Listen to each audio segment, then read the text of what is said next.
Welcome to Hilary Topper on Air, the Endurance Sports Edition. This podcast brings you insights from leaders, influencers, and creators from across the globe. I'm your host, Hilary Topper, and today we have a very special guest who plays a pivotal role in one of the most challenging and rewarding events in the triathlon community on Long Island.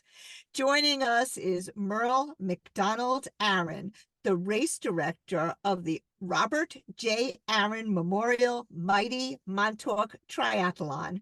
Merle, welcome to the show. Thank you so much for having me. It's an honor to be on with you. Thank you. So, share with us the inspiration behind the Robert J. Aaron Memorial Mighty Montauk Triathlon and its impact on the Montauk community. It started way back in 1982. My late husband, Robert Aaron, who the race is now named after, he was a triathlete. And back then, the Mighty Hamptons had just started. It was their first year, and he participated in the Mighty Hamptons. And he was intrigued by it. And he figured it was a great thing to do to bring a triathlon into Montauk in back then what was called the shoulder season. So he started a triathlon, and it has been going ever since. I mean, It's amazing.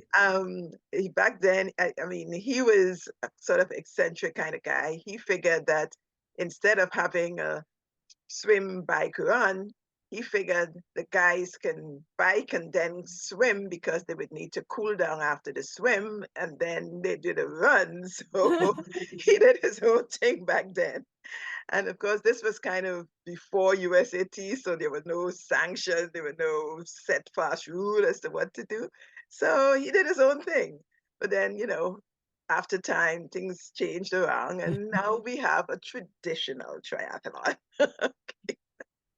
Awesome. So tell us about Robert. So you had mentioned to me when we had a conversation earlier that he passed from pancreatic cancer. Can you talk a little bit about that? Yeah. He was diagnosed in 2000. He was just 58 years old at the time when he was diagnosed. He was actually just given 3 months because it was stage 4 when he was diagnosed. And well, of course, it true, everything was in a panic. And we were fortunate back then, there was a clinical trial that had just started at the, uh, I can't remember the hospital in New Jersey. It was starting with the immune therapy. And he was actually the last one to get in to that trial. And he had some really good results from the trial, and he was doing great. Unfortunately, in the midst of it, he contracted pneumonia. And because of that, they had to stop the trial. After that, when he recovered from the pneumonia, he started his chemo. And from what the oncologist said, maybe as a result of the immune therapy that he had and the chemo, his cancer went into remission. So instead of the 3 months, we actually got 2 years. Yeah, he survived. It was 2 years and 14 days. And yeah. and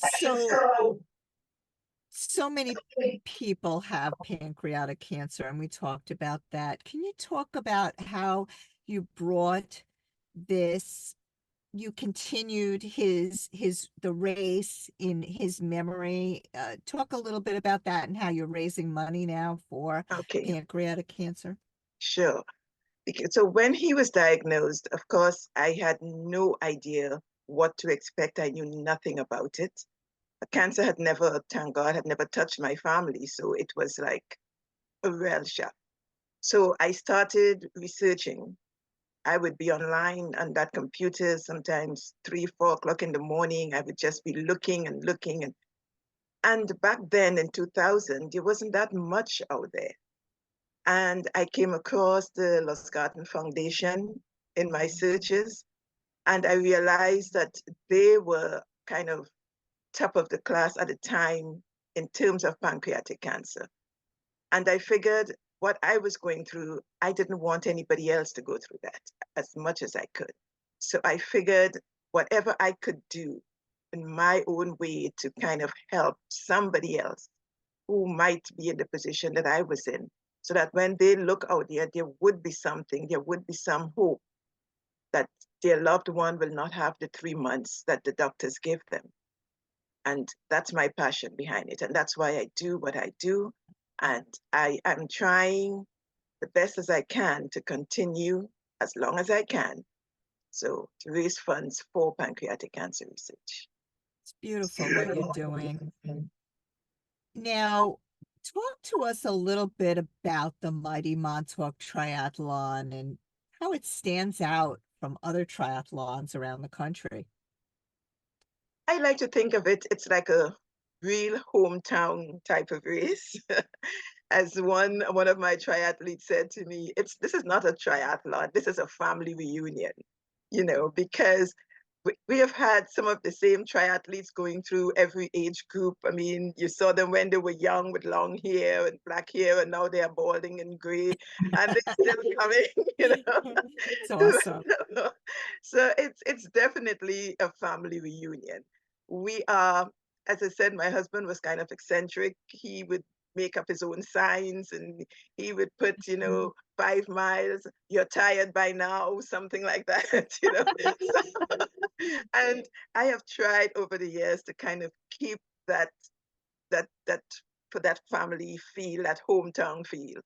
I tell people, if you're coming to this race expecting to be the top of the line triathlete with all the time into the second, maybe this may not be the right fit for you, because we like to have fun. We are competitive. Yes, we have some great triathletes. We have athletes who have done Ironman, Kona, and done very well in their age group. So we have competitive triathletes. But we also have the triathletes who come out to have fun, to finish the race, to have a great post-race party. That's what we like. That's awesome. Yeah. Now, tell us a little bit about the triathlon. So, is it a sprint? Is it Olympic? Is it both? Well, traditionally, it was always a full Olympic. Last year, 2 years ago, we added an aqua bike because, as I said, some of the triathletes are now aging out. And we figured the knees are giving out. So, okay, you can do the swim and the bike and then sit and watch the young guys. so we added an aqua bike. And for the first time last year, I had some of my triathletes who were behind me for the longest while put on a sprint. So I finally added a sprint. That's great. As of this year, we have the sprint, aqua bike, and the Olympic. So you can pick whatever distance you want, and you're free to come in. Yes. And the triathlon is very challenging. Could you talk about the hills in Montauk? Okay, so those who are familiar with Montauk, the bike goes up to the lighthouse. Now we know that's a challenging hill, right? So it's a 20-mile bike. But the thing is, you go up the hill and then you come down, and when you go East Lake Drive is gorgeous. And you have those little gentle rolling hills that your legs get time to recover from the hill. And then on the run, we have one section of the run that's actually called Murder Hill. Okay, yeah, it's pretty steep. And, Wow. and what is great about it, you go down and you go around a cul-de-sac and come back up.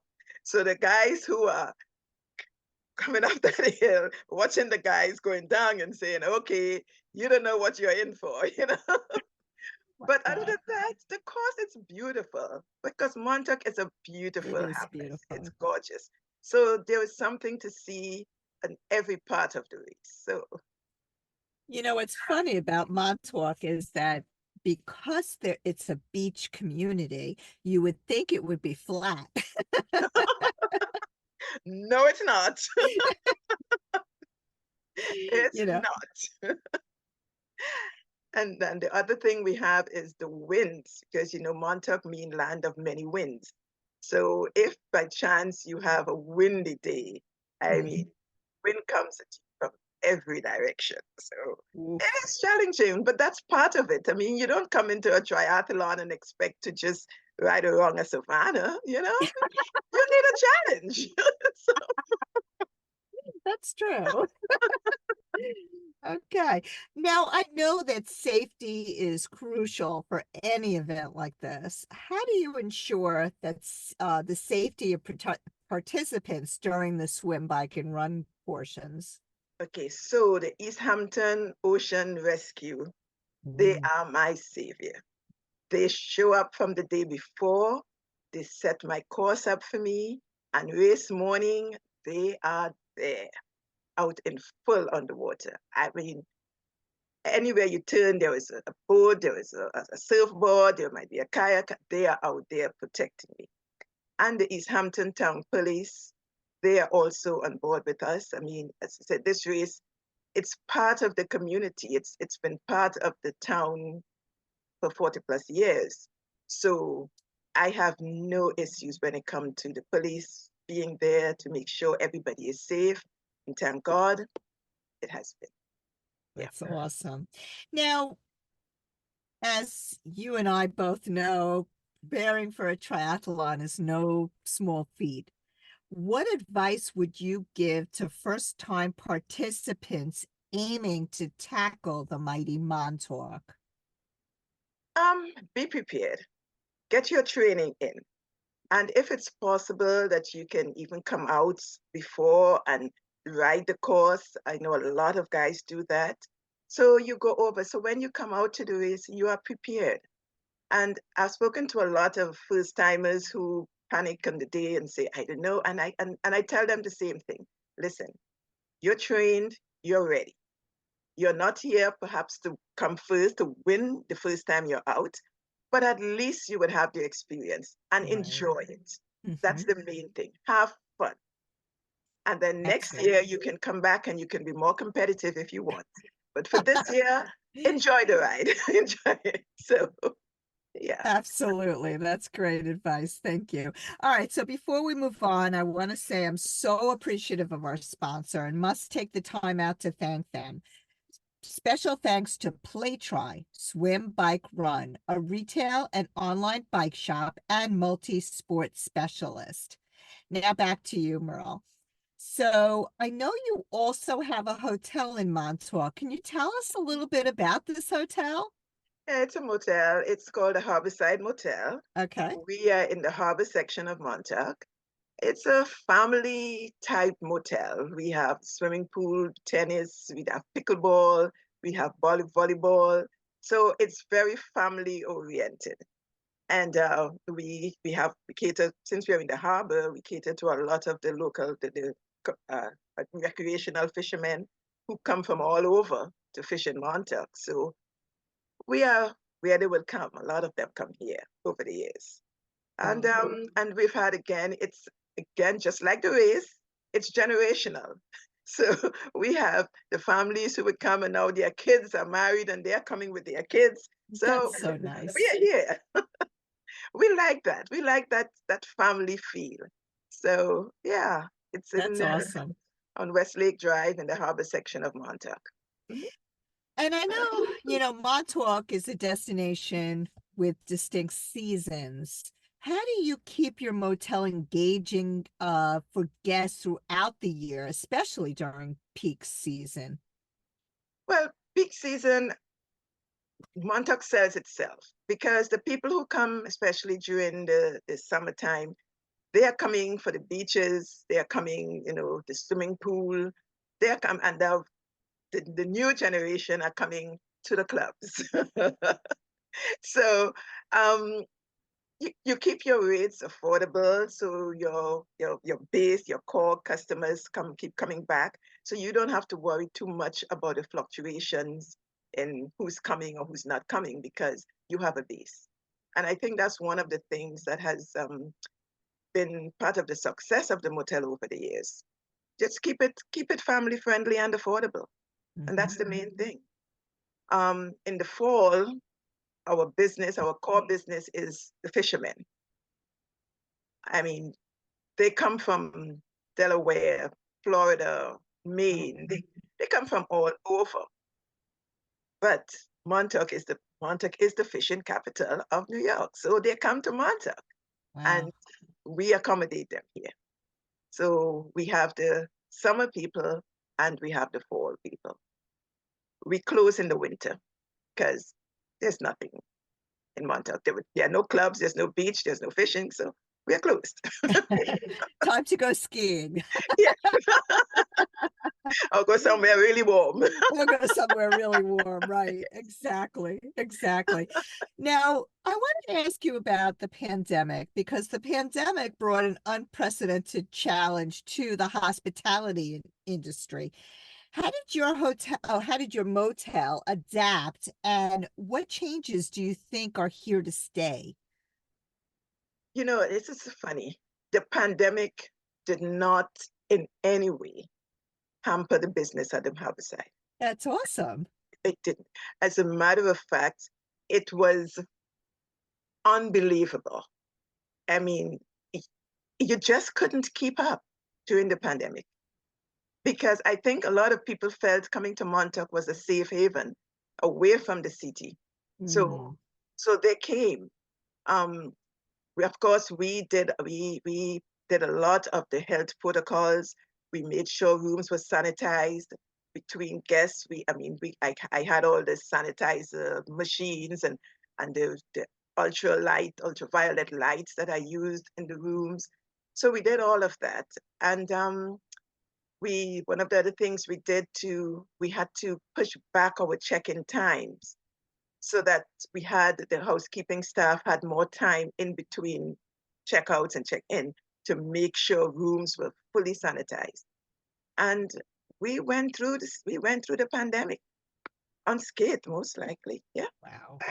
And the That's funny awesome. part about it is that I tell people the tennis court and the pickleball court never had more usage than during the pandemic. People were lining up to play tennis and pickleball during the Wow. pandemic. That's not happening now. That's done. That's over. That's something. Yeah, Wow. Thank you for sharing that. So getting back to the RJA Memorial Montauk Triathlon, can you give us information on the date, the time, how to sign up, and all of that? sure. It's going to be on June 8th. The registration is at runsignup.com. Our website, you can also connect through the website to the registration site, which is mightymontauk.com. The race starts Saturday morning at 7:30 a.m. Transition opens at 6. We have packet pickup at the Harborside from 10 a.m. to 10 p.m. on the 7th. So that's how that goes. And what else is there? Yeah, basically, yeah. So Terrific. Well, thank you so much for sharing this information with us and our listeners. I really appreciate you taking the time out and being on the show. I also want to thank our sponsors once more, Play Try, Swim Bike Run, a retail bike shop and multi-sport specialist. For more information, visit playtrystore.com. And I'd also like to thank you, our listeners, for tuning in each week. If you want more information on this show or any other show, visit us at atriathletesdiary.com, or you can find us on Spotify, iTunes, Apple Podcasts, Google Play, Amazon Alexa, you name it, we're out there.